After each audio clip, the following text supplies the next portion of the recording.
Jsem naživo, jsem naživo. Tak, ahoj, zatím tady nikdo není, ale nevadí. Já mám takovou radost, že jsem po dlouhé době s webinářem zase tady, ve své skupině, ve skupině, kde sdílím to, co mě baví, to, co mě naplňuje a to, co mě napadá hlavně. Tak, dneska na téma, jak používat jogové karty. A je to pro mě taková tak trošku malá oslava toho, tady mezi budu koukat, aby... Tak, je to pro mě taková malá oslava toho, ahoj všichni zdravím, malá oslava toho, že jsem právě konečně dneska rozeslala poslední až na 2 balíčky, tak pozor na to, kdyby se to někoho týkalo, úplně všechny poslední předobjednané karty, jak jarní, tak všechny ostatní, které vlastně se k tomu nabalily.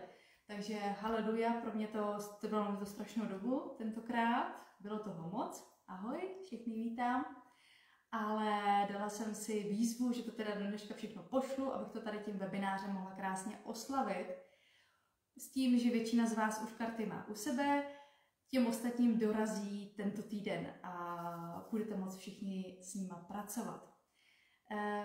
Je to teda k oslavě toho, že vyšla 4. edice jarní, která zakončuje celý ten cyklus celého ročního období karet, které jsem vytvořila.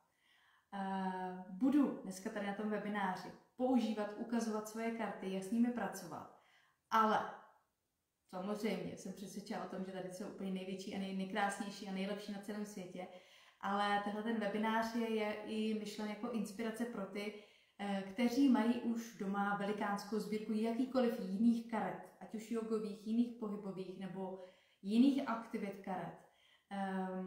A nevědí, co s tím. Prostě se jim to líbí, baví je to, láká je to, koupí to a pak to doma leží na stole anebo v knihovně a nic se s tím nedělá. Vím, že takových případů taky hodně, já jsem taky veliký sběratel karet a knížek a všech takových věcí a snažím se to zapojovat, ale někdy se taky stane, že narazím na něco, s čím si nevím rady a je fajn, když někdo trošku pošťouchne, ukáže, jak na to. Tak, kdyby tady náhodou byl někdo, kdo mě ještě nezná, myslím, že se nám sem přihlásilo minulý týden ještě pár nových duší, tak moje jméno je Iveta a já už se hodně let zabývám lektorováním, školením, koučováním, vším možným v oblasti jogy a psychologie a nejvíce zaměřuji na práci s dětmi a na práci s vnitřním dítětem, na práci s tělem, s duší a tak všechno dohromady. Tak, budu ráda, koukám, že už tady někdo je, ať už tady koukáte teď nebo ze záznamu, vždycky mám velkou radost za to, když mi tam něco napíšete. Jakoukoliv zpětnou vazbu, teď už dávám i tu mý pozitivní, nevadí. Vždycky jsem ráda za to, když mi napíšete něco o sobě, proč jste sem přišli, co vás tady láká, co byste chtěli slyšet, pokud já to takhle nevyčtu z toho telefonu. Pokud tam bude něco, co dneska nezazní, tak se budu snažit to zapracovat v příštím webináři nebo v příštím příspěvku, v čemkoliv jiným. Budu ráda za zpětnou vazbu na to, co jste tady slyšeli, jestli to je nový, jestli to je starý, jestli by to chtělo něco dalšího, nebo jestli jste si donesli nový nápady odsud. A no, to je tak asi všechno. Takže kdykoliv pište, mezi tím já to ráda čtu a pak hlavně ráda to zpracovávám. Tak, jdem na to. Já tady ležím v obložení mých karet a nejdřív začnu jenom tím, jak vlastně jsem se k ním dostala. Proč vznikly a proč vznikly přesně tak, jak vznikly a co s nima, co jako mám pocit, že bychom s nimi všechno mohli dělat. Jak jsem říkala, já už mnoho let školím, už někde, vlastně když jsem končila vysokou školu, začínala jsem, tak jsem si dělala ještě při vysoké škole kurzy dětské jogy, a která mě strašně nadchla. Dětská joga mě otevřela opravdu svět, úplně jiný svět, než jsem znala z té dospělácké jogy. Svět hravosti a fantazie a úplně mě jakoby odnesla. A okamžitě jsem si v Holandsku tentokrát ještě nakoupila karty. Moje první karty tady ještě pořád mám. Jsou to tady ty už jako rozpadlý balíček karet. A hrozně moc mě tady na těch kartách nadchlo to, že jich tam bylo tolik. Že prostě to byl takový balíček A těch zvířat, co teda karty jenom zvířat, zvířecích pozic, jich tam bylo tolik a dalo se s tím nádherně pracovat. Já ráda pracuju spontánním způsobem, že mám nějaký nápad a třeba nějaké téma, které chci zpracovat do lekce a ty říká, které ty pozice by se k tomu hodily. A pak jsem si vždycky vzala do ruky tady ten balíček karet a šup. Házela jsem si na hromádky, tohle ne, tohle jo, tohle možná. Jo?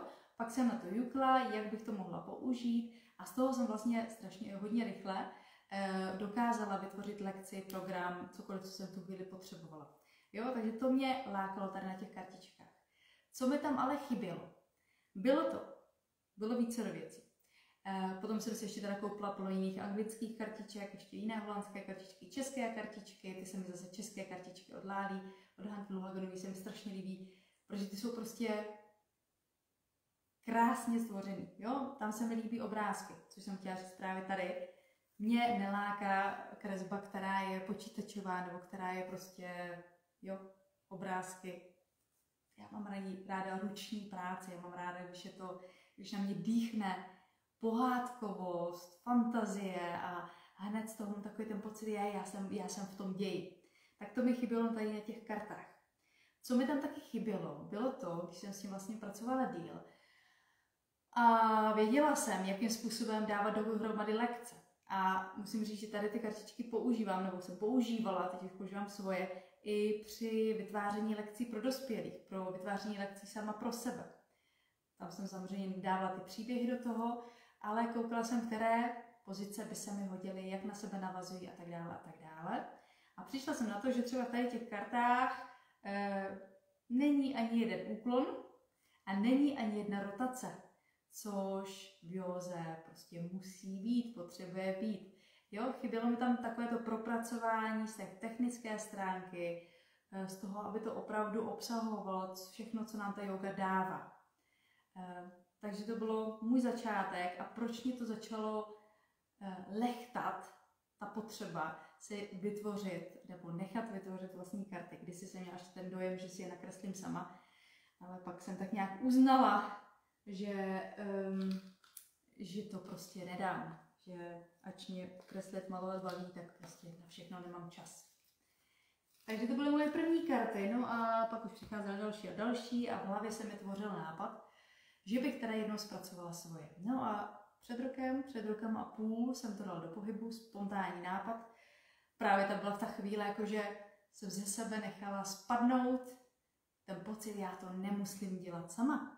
Já to nemusím čekat, až budu mít čas, až to budu mít čas nakreslit, vymyslet. Já si někomu řeknu, jakož mám mnoho krásných tvořivých lidí kolem sebe, oslovila jsem Anežku Prokšovou, která dělá nádherné ilustrace, no a hnedka to sedlo a hnedka to jelo hodně rychle. No a tak jsem taky potřebovala jako vědět, co do toho dám. No a tak jsem si sedla a udělala jsem si seznam, čekala jsem si ještě se pamatuju, čekala jsem na holky, až přijdu se skautu, měla jsem kus papíru, psala jsem si, které pozice by podle mě v balíčku karet měly být. Tak jsem si napsala těch nejdůležitějších pár a těch nejdůležitějších pár bylo 118. Tak jsem si tak nějak uvědomila, jak by ten balíček asi vypadal a došlo mi, že teda to asi v jednom balíčku nebude. Tudíž vznikl hnedka nápad, vytvoříme 4 edice. A příroda je prostě nejkrásnější ukazatel, tudíž jsem to hodila do přírody a vznikly nám tady ty 4 edice. Už jsou 4 pohromadě. Tak, už nám přibylo o to jaro. Tak, do kterých jsem vlastně ještě domyslela 2 další pozice, je tam 120 karet dohromady. No a teď k tomu vlastně, co s těma kartama. Protože samozřejmě plno mých kamarádek i nejogínek si karty pořídili a pak mi říkají, no jo, ale já nevím, co s tím. Mně to doma leží, my jsme si s tím chvilku hráli, ale nevím, co dál. Dneska tady ještě juknu, abyste viděli trošku, co bude přicházet. Ještě malinko vlastně řeknu něco o tom, jak moje karty jsou složený, aby tam jste pochopili tu logiku. Já ji sice píšu do těch příspěvků, do papíru, který tam přiložen, ale si myslím, že když to popíšu, tak to bude víc uchopitelný. Doufám, že vás taky víc nadchnu pro to s tím pracovat. A pak se podíváme na to, proč jsou karty důležitý, jak jako to dítě nadchnout, jak je používat, kde začít, jakými způsoby bychom mohli zapracovat. Ať už doma, ve školce, ve škole nebo v lekcích jógy. A nakonec jsem si tady ještě připravila, kolik jich tam mám. Ještě tady mám 5 her, které ráda používám, které si krásně ty karty dají zapracovat. A to vám tady všechno k tomu povím. Ještě si úplně nejsem jistá, jsem si teda jako dala za úkol, že bych chtěla vám to sepsat, místo toho, abych to tady jenom namluvila. Ale zase to bude záležet na to, jestli o to budete mít zájem. Takže když mi tady na konci napíšete, mě to zajímalo, ale já už si půlku nepamatuju a chci to mít sepsaný, tak si samozřejmě na konci napíšete a já budu mít motivaci, já si k tomu zítra sednu a sepíšu to. Tak, to je jenom k tomu, abych si nedávala domácí úkoly, které jsou nepotřebné. Tak, ještě kouknu do toho, tak, abych se nestrácela. Jo. Ještě k tomu, jak vznikly, já právě, když si pořídíte ty karty, řeknete, aha, v těch kartách je třeba 2x velbloud. Jedno je spící, jedno je normální, pak tam je pozice, které se vlastně podobají, tak proč to jsou různé pozice? A zjistíte to teprve, až když si to vyzkoušíte. Já to, že v józe miluju to, já miluju rozmanitost pozic. Miluju to, když mě nějaká pozice překvapí a já těch pozic znám. Tohle to jsou dětská jóga, samozřejmě to dospělácké, ještě plno jiných pozic, které používáme, ale jako a mi to nejde do hlavy, že jich je tolik, že se člověk může zapamatovat. Ale neustále miluju to a stává se mi to stále, že narazím na nějakou malinko upravenou pozici a zase mě jakoby překvapí a ukážeme, že to tělo reaguje úplně jiným způsobem. Já jsem si třeba tady dala jako příklad pozice myšky a pozice semínka. Když se podíváte vlastně na ty pozice, tak oni v podstatě, když si je vyzkoušíte nebo je děláte v lekci jógy, tak vám přijdou v podstatě stejný. Ale opravdu, to si klidně zkuste i teďka hned, pozici myšky znáte, to je pozice dítěte z dospělácké jógy. Ale v pozici semínka si v té pozici dáme kolena ještě více široká a ruce místo podél těla si zastrčíme mezi ty nohy. A garantuju, že vám to slaz. Hlava se otočí na tvář, aby jsme se namačkali obličej, položit hlavu na tvář. A hnedka máme úplně jinou senzaci v tom těle. Dává nám to ještě větší pocit bezpečí, ještě větší pocit toho já jsem úplně jako v pohodě, v klídku. Vychutnávám si to. To samé, když se podíváte na obrázek, kdyby někdo nějaký neznalec vypnul na obrázek, podíváte se na pozici slona a pozici šimpanze. Tak i tam je velikánský rozdíl. Pozice slona je celkem taková jakoby uzemněná, pevná pozice, kde střídáme dokonce záklon s hlubokým předklonem, ale je tam důraz na to, že stojíme pevně jako ten slon, že cítíme tu hmotu, jo, tu sílu toho slona.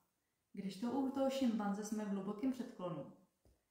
A tam si zase užíváme úplnou volnost trupu, volnost boku, uvolníme kolena. V podstatě na obrázku, když to vyfotíme, nakreslíme, je to stejná věc. Když si to prožijeme, je tam úplně jiná energie, dává nám to úplně jiný prožitek. Ještě tady mám jeden, který mě taky nadchnul, protože jsem tam dala, protože jsem si říkala, tak proč já to tam budu dávat, to je vlastně strom jako strom.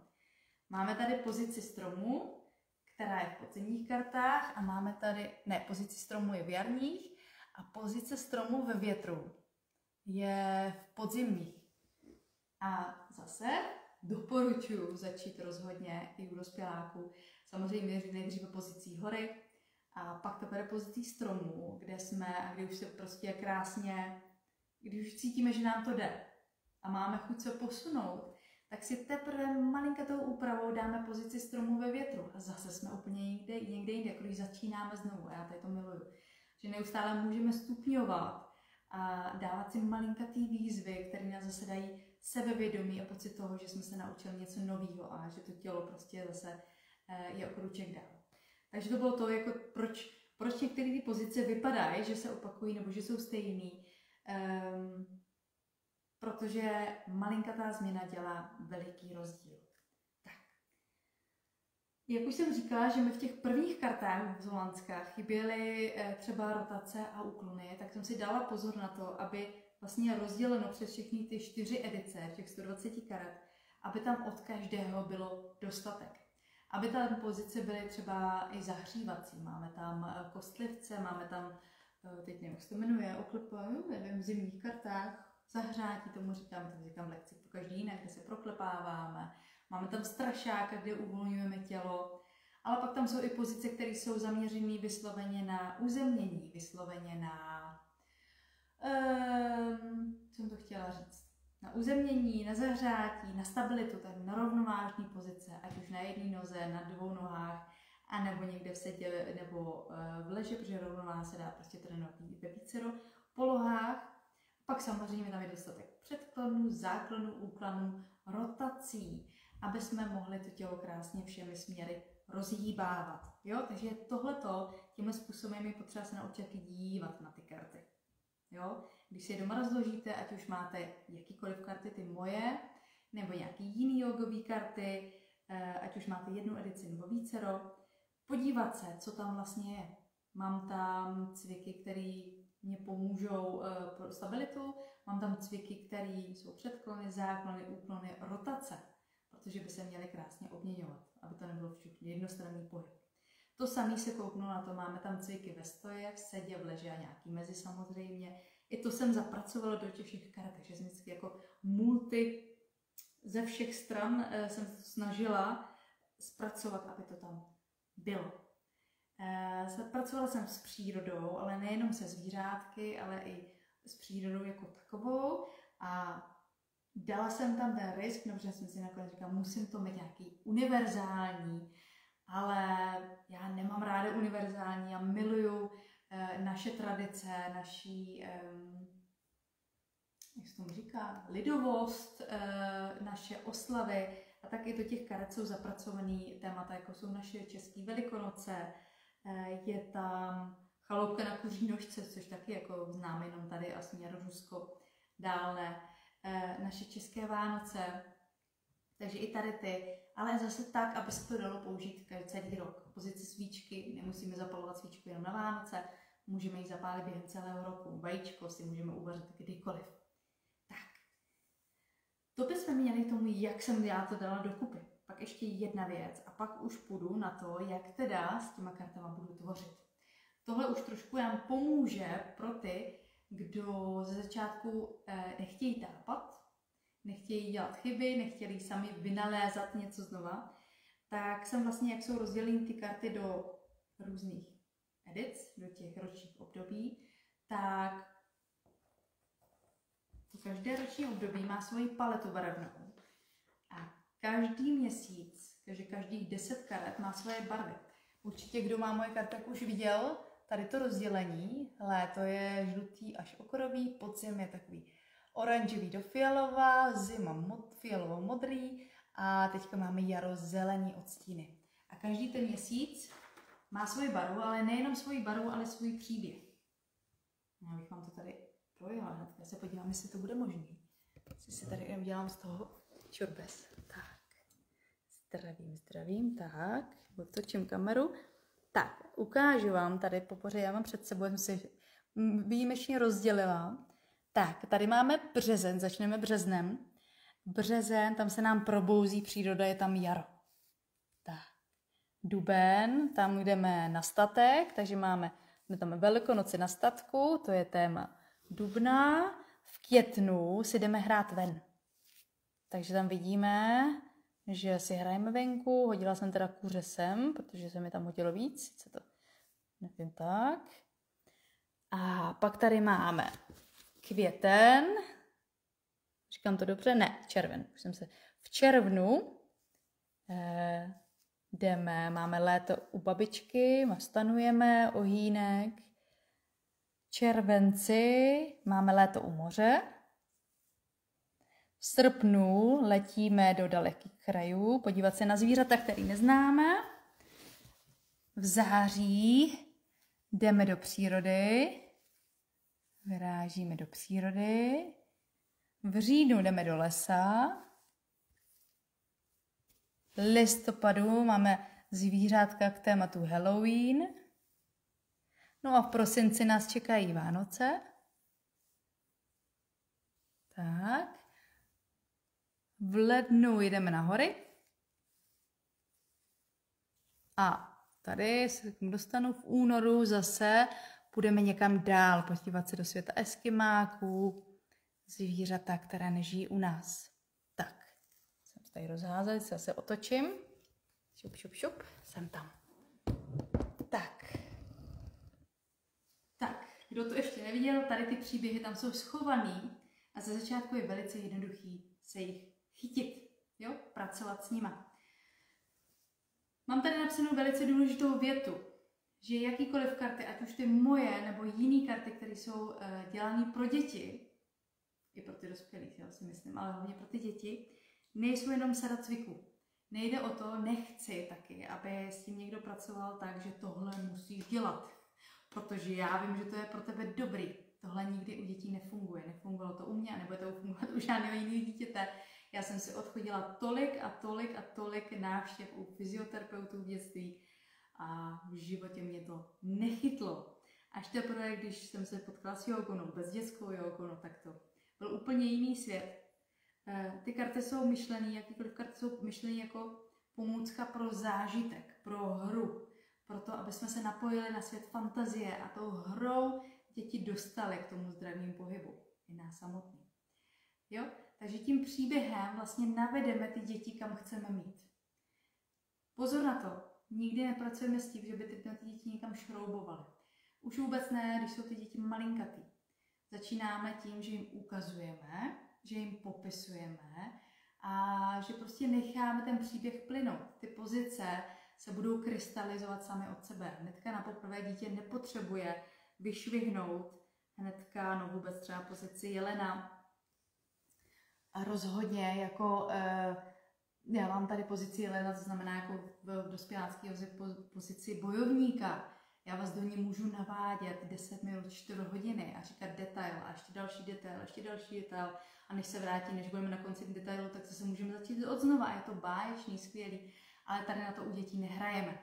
U dětí prostě navedeme, klidně přečteme jenom půlku. Já jsem včera třeba s dětma, dneska jsem házela reelkou, protože včera na dětský józe si děti, holky, vytvářely sami příběhy a i sami přečítali. A přečítali holky od 1. do 3. třídy. A musím říct, že v jejich podání přečíst takovýhle návod bylo strašně dlouhý. A jsem si říkala, no teda, mohla jsem to udělat kratší. Protože já vycházím z toho, já tam do toho chci dát co nejvíc. Já chci, aby tam bylo co nejvíc detailů. Ale není to potřeba. Na začátku stačí ukázat, navést do pozice krátkým způsobem a ty děti se učí tím, že to opakují. Příště. Tak. Takže, mám tady, když si koupím karty, co pak, jakýkoliv, jak na to? Úplně nejjednodušší, protože jsme zvědaví, jo? Protože jako tam je otázka, ukázat je dětem všechny najednou, nebo si je syslit a ukazovat je po kousíčkách. Protože většinou, když ukážeme najednou, tak se do toho zaboříme, děti to projedou raz, dva, tři a mají pocit, že to je hotový a že vlastně tímhle to končí. Jo? Je dobrý z toho udělat něco vzácného. Trošku to, jako jo, buď to z toho prolížet sama, nebo prostě navíc nějakou, tak víme svý fígly, který namotivovat, ukázat to jako cennost, že tohle je teda něco úžasného, s čím my budeme pracovat, ne to dítě. Jo, to dítě, tam jde o to, aby jsme to dělali spolu. Pokud máte karty, ať už dáváte lekce, nebo jestli máte to pro dítě doma, tak je důležité si uvědomit, že to není, že to dítě to bude dělat. To dítě to samo dělat nebude. Tam je potřeba motivace, tam je potřeba, aby byste měli, abyste cítili vnitřně tu motivaci k tomu, tohle je super, to budu dělat. Když váháte, nevíte, nemáte to vyzkoušený, tak to dítě vám se na to taky nechytí. Jo, to dítě taky nebude jako, aha, jo, tam je potřeba to vzbudit sobě. Takže i jakoby otevřít to vnitřní dítě v sobě, kouknu na to s tím, to mě to baví a tohle se mi líbí a tenhle obrázek se mi líbí, který se líbí tobě. Klidně na začátku otevřete celý balíček. Rozložte to, ale s nadšením. Tím, jak ty karty uvedete, takovým způsobem vlastně pak je budete používat. Jo, když to bude jenom něco, co prostě jen tak koupíte, mezi tím, tak to dítě nenalákáte, jo? Takže na začátku ukázat, a neukazovala bych teda všechny 4 edice najednou, kdo si je objednal najednou, šla bych po jedný. Když je teďka bude léto, jarní edice samozřejmě jsme nadšení z jarní teďka, ale nastává léto, takže do budoucna, když se někdo bude pracovat s kartama, tak chytne tak nějak přelom jarní a letní a budeme koukat na ta karty, co tam je, co nám to připomíná, co by z toho mohlo vzniknout, co umíme, co neumíme, co si chceme vyzkoušet, co ne. To je takový to první nadšení. Pak doporučuji ty karty někam schovat, jo, po tady tom prvním. Pryč s nima. A pak si vymyslet, jakou strategii tam chci dát, jak to budu používat dál. Buď to, si řeknu, jo, zase záleží na tom, jestli to máte ve školce, ve škole nebo doma. Buď to se budete držet toho, co já jsem vymyslela, tak teďka mám červen, šup, čerpnu si prostě na červen jenom červenové kartičky, to znamená 10 kartiček s tématem léto na venkově a ostatní schovám. A budu se držet tady těch kartiček a budeme s tím pracovat. Jo? Ať už jak doma, nebo ve škole, nebo kdekoliv jinde. No jak s tím teda pracovat?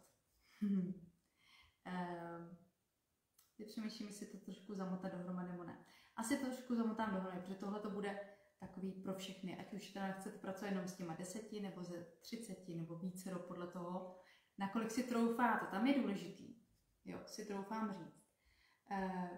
Já bych asi jen tak, dokud jako bych nebyla seznámená se všema kartama, to brala po kouskách. Protože já, jak jsem říkala, tady ty karty, moje první, jsem si mohla dovolit spontánně s nima pracovat, protože jsem měla zažitý všechny pozice v těle. Jakmile jsem viděla pozici, tak jsem cítila, aha, tahle dělá tohle, to tam nepotřebuju, protože záklon už to mám, předklon ne, to už jdeme trošku dál.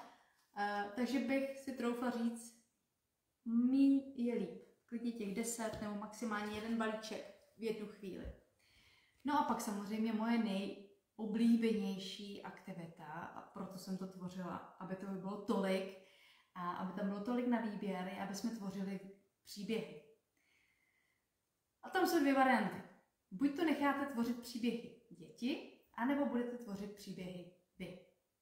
Jaký v tom je rozdíl, jak to použít? Koukneme nejdřív na to, jednoduše necháme tvořit příběhy děti, protože já to miluju. Děti tvoří ty nejkrásnější, nejbláznivější příběhy, které jsou. Tam bych doporučila vzít ze začátku hlavně s menšími dětmi, čím menší, tím míň karet. Nebo když máme děti, kdy mají třeba problémy se soustředěním a takovýhle, míň. Takže bych vzala třeba jenom těch 10 karet na červen. Kdo už bude mít zažito, bude se cítit jakoby v pořádku, bude to pod kontrolou, čapne celý ten třeba letní balíček. Rozloží je a nechá dětem nebo dítěti vybrat pár karet, které by mohly tvořit příběh. Když máte jedno dítě, dítě vybírá samo. Když máte skupinku dětí, necháte společně nějakým způsobem vybrat karty. Když jich máte dětí hodně, karet málo, nechte do dvojice vybrat kartu. Jo, to už já si myslím, že logisticky zvládnete. Řekla bych, nešla bych víc než 6 karet. Ať už to je do lekce nebo do doma, myslím si, že 6 je takový maximum. Když budete cvičit doma s dětmi, tak klidně i méně, klidně 3 až 5. A zase, aby jsme se nepřehltili, jo? Protože budeme nejenom koukat, vyprávět, ale budeme i cvičit. A my chceme, aby děti ten pohyb bavil. Ne, aby po první lekci s maminkou nebo s paní učitelkou měli pocit, jsem teda hotová, a už jako to už na to prdím příště, to dělat nebudu. Jo, potřeba, aby nás to bavilo. A my budeme cvičit s nima samozřejmě. Pokud nám to tělo dovolí, tak si ty pozice vyzkoušíme, protože zase jenom tím způsobem tam bude tam radost z toho, že to děláme společně. Jo, když už máme skupinku dětí, tak oni se víc navnadí, tam už zase tak moc cvičit nemusíte. Pokud máte děti doma a chcete cvičit s nimi, tak doporučuji opravdu se do toho přidat. Jo, někdy to dítě ani jako nevyžaduje, abyste úplně cvičili s nima, ale abyste u toho byli, abyste byli angažovaní, abyste sledovali ten příběh, který tam je. Jo? Takže můžete vybrat, dejme tomu z těch 10 nebo z těch 30 karet, nějakých 6 karet, uděláme z toho příběh. A teď co s tím příběhem? Jednoduše můžete dítě říct, aha, tak jak ten příběh začne. Já, co používám nejčastěji, jsou tady ty prkínka, jednoduchý na karty. Já tady udělám teda nějaký příběh, že třeba, já si tady položím, tak uvidíte. Tak, řeknu. Bylo léto a my jsme si postavili stan. Do stanu jsme si sebou vzali i naši kočku a i našeho psa. Po ránu, když jsme se probudili, tak jsme se krásně protáhli, že postavíme stan, kočka se protáhne, pes se protáhne a vida. V trávě jsme zahlédli šneka. Vyzkoušíme šneka. A v roští opodál nám zašustil, zasyčel had. A teď už jich mám 5. Tak čím bych to uzavřel, tak já dám hada pryč. A řeknu, že večer se setmělo, vyšel měsíc a my jsme si zapálili ohýnek. Tak a máme 6 karet, máme příběh. Máme příběh, který si můžeme odcvičit. Jo, tady, kdo už mě sleduje díl, tady bych neřešila vůbec tady ty fázi s dětma, jestli to je správně, co se týče techniky, že začínáme nahoře a jdeme dolů. U dětí to tolik neřeším, to teprve, když budeme v té fázi, když vytváříme lekcemi, tam bych se nad tím pozastavila. Takže děti bychom nechali vybrat příběh, pokud by nevěděli, jak ho složit, pomůžeme. Jo, pomůžeme tím, že trošku povyprávíme, a co tam v tom stanu, a kdo tam s náma byl, a co jsme slyšeli okolo stanu, a co potom. Jo, ptát se. Aby z toho byl příběh, aby jsme se zatáhli do toho děje a aby jsme si to pak mohli krásně zacvičit. Takže úplně takhle jednoduše vytváříme příběhy, nebo necháváme děti vytvářet příběhy. Tak. Co se často děje, a vůbec jako to samozřejmě víte, znáte děti, že ty příběhy jsou prostě úplně bláznivý, jo? Že tam vůbec nemusí být žádná logika, že najednou tam je žralok vedle stanu. Nevadí. Poradíme si s tím, navážeme nějakým způsobem, fantazii máme rádi, ty se meze nekladou. Takže to je takhle na prkínku. Jednoduchá věc, vidíme to. Pokud prkínko nemáme, můžeme si dát ty kartičky na zem, udělat si tam prostě takhle přehled na zemi. Se skupinkou s dětma taky ráda teďka pracuji s papírem, z IKEA, dlouhým, natáhneme na zem. Mám je tady dokonce, ale stejně vám to asi neuvidíte. To jsme dělali minulý příběh. Tady ten příběh, to jsem ukazovala, myslím, že v minulém reelu taky, to byl on. Že jsem vlastně, tak abyste mě slyšeli, že jsem na ten papír nakreslila cestu. Nakreslila jsem cestu a každé dítě si vybralo kartičku a na tu cestu položili kartičky a tím vytvořili příběh. Jo? Že jsme vlastně někde šli a cestou se vytvářel ten příběh. Co jsem třeba taky dělala s dětma, že jsme takhle dělali farmu nebo zoologickou zahradu. Že každé dítě si na papír nakreslilo nějakou svoji ohrádku a vybralo si tam zvíře, nebo opačně, vybralo si zvíře a pak okolo toho nakreslilo vlastně, kde to zvíře žije. Jo, to jsem zapomněla říct, že tady okolo té cesty si vytvořili vlastně ten příběh a okolo si domalovali, takže vlastně už tím, že si tam kreslí ze začátku, ještě vlastně necvičíme, než vlastně tak jako jdeme do toho příběhu, vytvoříme ho, dokreslíme ho, dotvoříme jsme v něm a pak si to zacvičíme a pak už jako ty děti chtějí. Já taky vždycky chci, protože ho chci být v tom příběhu, chci si ho zažít. A krásně mám zkušenost, že ty děti vydrží. Když mají příběh, tak vám vydrží prostě ty pozice cvičit. Když ten příběh není, tak už nějaký 3., 4. pozice už je to nebaví, jdou pryč. Takže jsem říkala, i můžeme tvořit zoologickou, můžeme tvořit statek a takhle se tam krásně, tím, že se tam můžeme dokreslit, dostavit věci.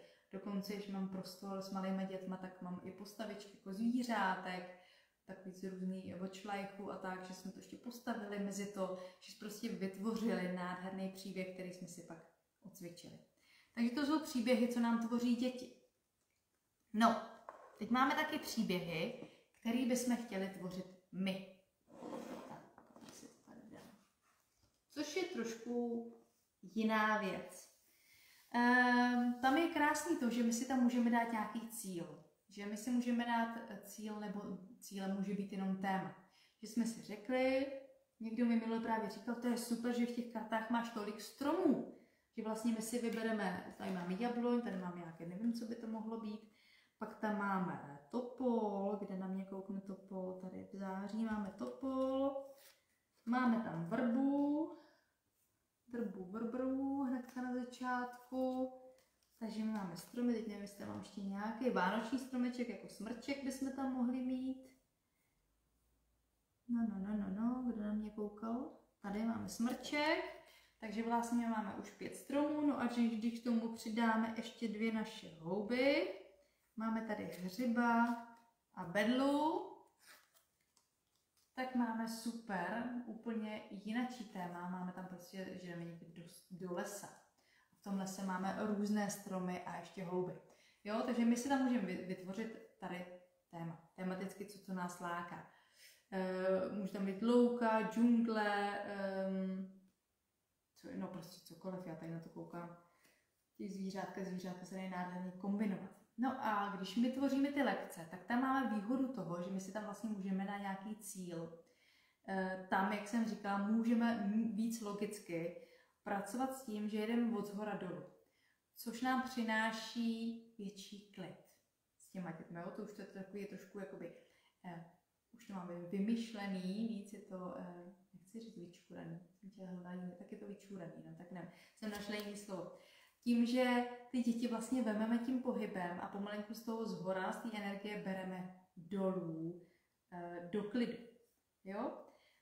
Takže tady bychom dělali asi nejspíš, tady úplně jako to není úplně tak, jak bych to chtěla říct, ale asi bych tam dala i pozici hory a z té hory bychom dělali ten topol, pak ten normální strom, pak strom ve větru, pak bedlu a pak bych šla dolů do smrčku, pak teprve do hříbku a pak teprve vrbu dole na zemi. Tady nemám teda zrovna žádnou pozici, která by byla úplně sklidňující, ale když si vezmeme prostě třeba téma džungle a dáme tam zvířata, tak bude jednodušší pracovat ze zhora dolů, a když v nějaké relaxační pozici. Jo? Tam je výhoda do toho, že když si to děti vlastně, když děti si to dávají dohromady, tak ty lekce jsou takový jako, jo? Je tam energie neustálá, která se střídá, když to my si to můžeme zapracovat do příběhu, který nám vede někam do toho klidu nakonec.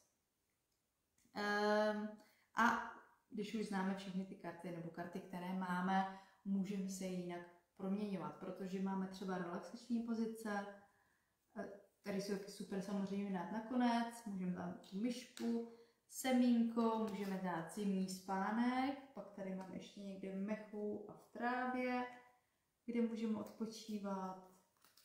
A určitě bych tady našla ještě hvězdici. No určitě tady něco ještě vleže bude. Teďka nevidím, no každopádně už jich mám 6 v ruce. Pozic, ve kterých bychom mohli krásně končit. Jo? Takže když budeme vědět, že tady ty pozice chceme nakonec odpočívat, dáme je tam. Tak. A jdeme dál.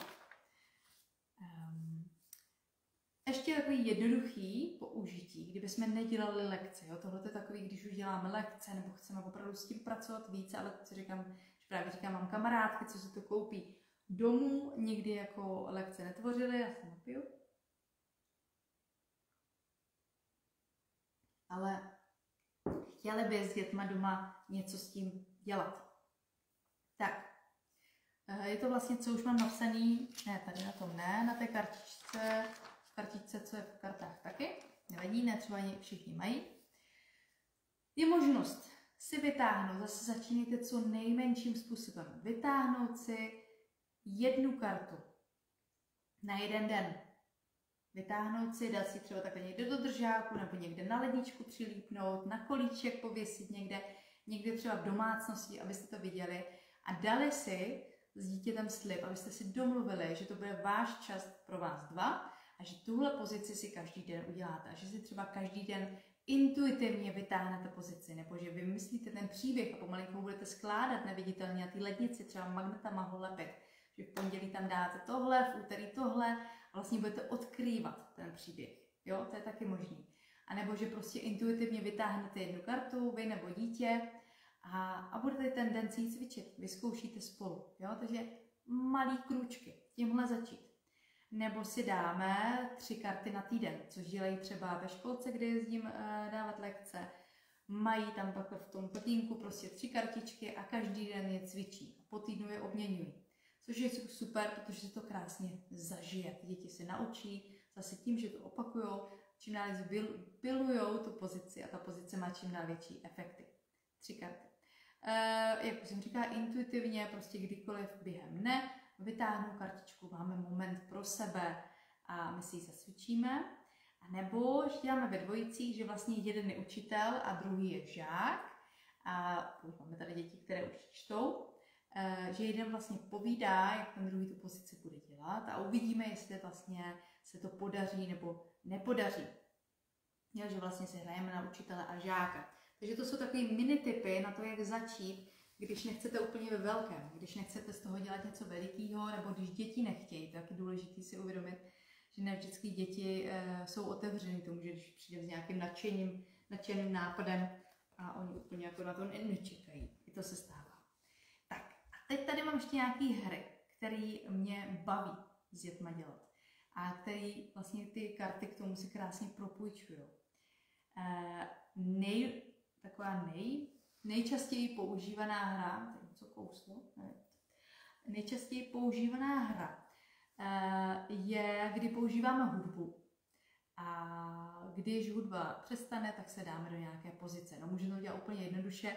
Já můžu mít třeba, jo, tady to používám často, když jsme v nějaké lekci, měli nějaký těch třeba 6 karet, tady je můj příběh, šup, my jsme se toho prožili. Já chci vědět, jestli už to děti umí tady ty pozice, nebo už několik týdnů pilujeme třeba nějaké 3 základní pozice. A já chci vědět, jestli je děti umí. Tudíž hraje hudba, vyber nějakou krásnou fajn hudbu, na kterou si budou tančit, skotačit. A ve chvíli, když hudba přestane hrát, tak já zvednu kartu, řeknu měsíc a všichni se postaví do pozice měsíce. Jo? Jednoduše takhle. Když už vím, že ty děti mají trošku víc, tohle je na začátku úplně jednoduchá verze, teď druhá verze tady ty stejné hry. Když vím, že ty děti už ty pozice trošku znají, cítím to, vidím to, vnímám to, tak ty karty můžu nechat takhle v tom stojánku nebo položený uprostřed místnosti na zemi a zase tančíme. K tomu třeba používám, to už jsem někde taky sdílela, hudbu a těch je takových jako stop dance, se tomu tak říká, těch je v Holandsku těch bylo taky vícero, teď nevím, v Čechách neznám, ale používám od holandského skladatele, Photoshoot se to jmenuje od Bruno Rako. Je to hudba pro balet, ale dá se to krásně použije pro nás, hraje se tam na klavír, je tam hezká klavírová hudba, hraje. Ve chvíli, když přestane hrát, tak se ozve zvuk fotoaparátu, klasického, tak ho známe z dřívějška, a v tu chvíli mají děti za úkol se postavit do jedné z těch 6 pozic, které jsme se dneska naučili. Jo? Pokud to máte doma, učili jste se 2-3 pozice, tak zase můžete to taky, jo, by někdo chtěl odkaz, zase pište tady pod, já to tam hodím, tu hudbu. Takže hraje hudba, zastaví hudba, slyšíte fotoaparát a postavíte se do jedné z těch 3 pozic, které jsme se naučili a několikrát se to takhle vystřídá, my si to zažijeme, děti si to krásně naučí, baví je to a to tělo si to zapamatuje. Tudíž už příště krásně budou vědět, co je pozice kočky, šneka a stanu. Jo? Takže to je první hra, kterou používám. Jednoduchá, super, funguje. Druhá hra, kterou používám, a to už je potřeba, aby ty děti malinko víc znali, i když používám třeba i s rodiči s dětma, protože mě to baví tady to, protože je to hodně dotykový a říkám to většinou hrouda hlíny. Takže jedno z dětí, nebo maminka třeba, bude hrouda hlíny, budeme brát maminka i děti. Maminka bude hrouda hlíny, prostě si sedne nebo se schoulí, udělá za sebe hroudu hlíny. Dítě se vytáhne jednu z karet, zase ne ze 120, ale prostě z těch třeba těch 10 nebo 30 z balíčku. Vytáhne si třeba, čapnu, tak vytáhne si pozici pejska. A bez toho, aby maminka to viděla, tak dítě začne maminku jakoby hníst, no prostě promačkávat, jako tu hlínu změkčovat a pomalinku ji přetvaruje, samozřejmě s pomocí maminky malinko, můžeme dávat i malinké pokyny té hroudi hlíny a přetvaruje ji do té pozice psa hlavou dolů. Je to docela sranda, protože je to docela jako namáhavý, ale je to fakt jako fajn to hrát. Vyzkoušet, děti to taky baví ve dvojicích, takže vlastně z roudy hlíny se pokusíme vytvořit tu pozici, kterou jsme si vytáhli a ten dotyčný, který teď v té pozici je, tak hádá, v které pozici je. Zase je to proto, aby jsme měli radost, aby nás to bavilo, aby jsme si to zapamatovali v těle, která pozici, protože pak nám ty hry jdou mnohem jednodušeji. Tak, a baví nás to. A další hra, zase na zapamatování pozic, protože ty hry prostě taky mají nějaký cíl, aby nás to bavilo a aby jsme se to taky naučili. Tahle hra, kdy se vznikla jako sobí spřežení, ale vám ukážu, dá se to použít jako cokoliv jiného. Já tady vytáhnu, kde mám sobíka. Sobíka mám tady, sáně mám tady, ale já jsem si tady ještě napsala, kde jsem si to napsala, vajíčko a kuře. Tak, zase je to hra, kterou hrajeme ve dvojicích za pomocí hudby. Taky miluju, když ji hraju s rodičima a s dětma. Třeba tady ty dvě dvojice. Začnu tady tím sobíkem a sáněma. A to je pro zimní téma samozřejmě, ale můžeme myslet úplně něco jiného. Můžeme ještě tady, myslím, že vždycky, když začne hlava šrotovat, tak to nemůžu pustit. Tak jo, na podzim bychom si mohli vzít variantu řeka a loďka. Tak, řekneme si, máme dvojice, řekneme si, že jeden z dvojice bude v tomhle kole, které budeme hrát, bude sobík, druhý budou sáně. Začne hrát hudba, oni si poletují hezky po prostoru. Když přestane hrát hudba, zastavíme se, sáně si lehnou na začátek podložky, budeme takhle otočený, a sobík ne, sáně si lehnou dozadu na podložku a sobík se zahákne před sáně. To takhle není logicky jako takhle, může být sobík takhle. Tak, takže takhle za sebou, takhle to bude vypadat, sobík táhne sáně, pak zase začne hrát hudba, tak vstaneme, tančíme, několikrát to zopakujeme, pak si vyměníme role, zase to několikrát se opakujeme, zase o to, že my si vlastně zapamatujeme tady ty dvě pozice, je to spolupráce, je tam sranda, je to fajn. To je v zimě, když jdeme na podzim, tak si můžeme dát loďku a řeku. Zase tančíme a pak se zastavíme, jeden dělá řeku, druhý vedle něj plave jako loďka, takže tam máme zase nějaký mini příběh. Nebo na jaře jeden je vajíčko a druhý z vajíčka vyklubané kuřátko, jo? Takže zase taková hra, kde ve dvojicích vlastně vytváříme mini příběh a učíme se ty pozice. Určitě to může dělat i doma, maminka s dětma si myslím, i když vás tam netančí plno, ale můžete si říct prostě volno. U těch dětí je to velice důležitý střídat volný pohyb s tím statickým v té pozici. Jo? Tam mnoho důvodů. Tak, další hru, která vymyslela moje dcera, při které jako já trpím, protože tam já vynaložím co nejvíc úsilí, ale dceru to velice baví, takže už to děláme vždycky na lekci s rodiče s dětma a dělají to vlastně i děti ve dvojicích a to je hra, která se jmenuje Co nám to leze do stanu. Já už zase hledám ten stan. Myslím, se vždycky podaří během chvilky všechny ty karty zase zamíchat dohromady. To je úplně můj talent. Tak, jeden z dvojice, většinou už teda maminka dítě, tak maminka dělá pozici stanu. Takhle vypadá stan, takhle my se postavíme do pozice stanu. A moje dcera vymyslela, že když ke mně přijde a takhle udělá rukou, že vlastně rozepne ten stan a mě se zvedne paže stranou. Jo? Může zavřít, otevřeme si druhou plachtu, nebo se otevřou obě plachty a hrajeme si vždycky na to, co mi to asi leze do stanu. Takže vždycky vymyslí nějaký pozice, které jsme se učili, Může tam mít pozice brouka, pozice myšky, žížaly, no medvěd tam asi nepoleze, když jako bych se vůbec nedivila, může tam líst ježek, co mi tam ještě holub by tam mohl vlízt, motýl by nám tam mohl vlítnout, kobylka by se nám tam hodila, králík nebo zajíc, housenka, takže si hrajeme na to, že vlastně ona dělá všechny ty pozice, já neustále stojím v pozici stanu, zavírám, otvírám a ona tam vlastně vytváří buď to před stanem nebo ve stanu ty různé pozice. Takže super hra, doporučuji doma vyzkoušet, určitě vám to krásně posílí nohy i vztah s dítětem. Když máme ve skupinách, tak tam můžeme víc řídit to, co do toho stanu poleze a kdy se vystřídáme. Takže moje oblíbená. No a pak, když už jsou děti trošku víc zdatné, tak se snažíme v těch, to jsem vlastně včera taky chtěla po těch mých dětech na józe, ale dařilo se, že hledají pozice do příběhu, ale to už teda většinou říkám mini příběh, tak maximálně 3 karty, 3 pozice, které na sebe navazují, jo. Aby se děti učily přechody mezi pozicemi, jo. Nemusí být všechno flow, to neříkám. Ale tím se jakoby učíme vnímat to tělo v prostoru a jak se pohybuje. Tudíž třeba logicky, no tak teďka to jsem tady koukala, hledám něco ve stoje, jsem chtěla podívat právě nějaký pozice ve stoje, které by krásně navazovaly, tak logicky pozice hory.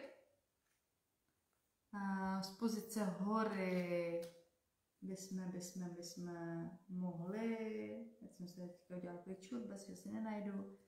V pozici hory bychom mohli jít do procházky a pak bychom se mohli postavit na rozhlednu, kde ji mám. Tady. Pozice rozhledné, to není ona, tady. Pozice rozhledny.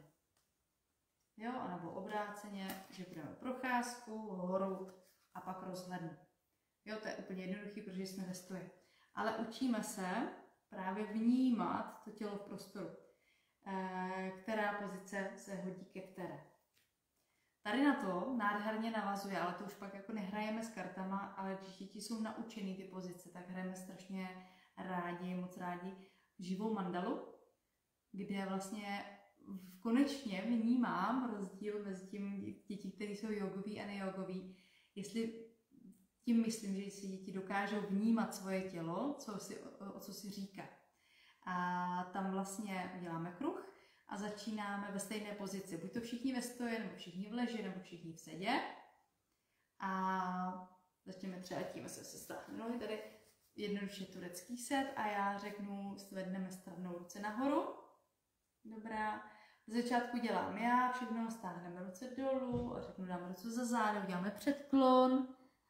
Pak uděláme záklon, pak natáhneme nohy, takhle pokračujeme, nejdřív dělám já, všechno jak to navazuje a pak děti. Pak vlastně střídáme jedno po druhé, někdo řekne natáhneme jednu nohu, natáhneme, další řekne natáhneme druhou nohu, další řekne půjdeme do lehru a tak vlastně se učíme navazovat ty pohyby na sebe.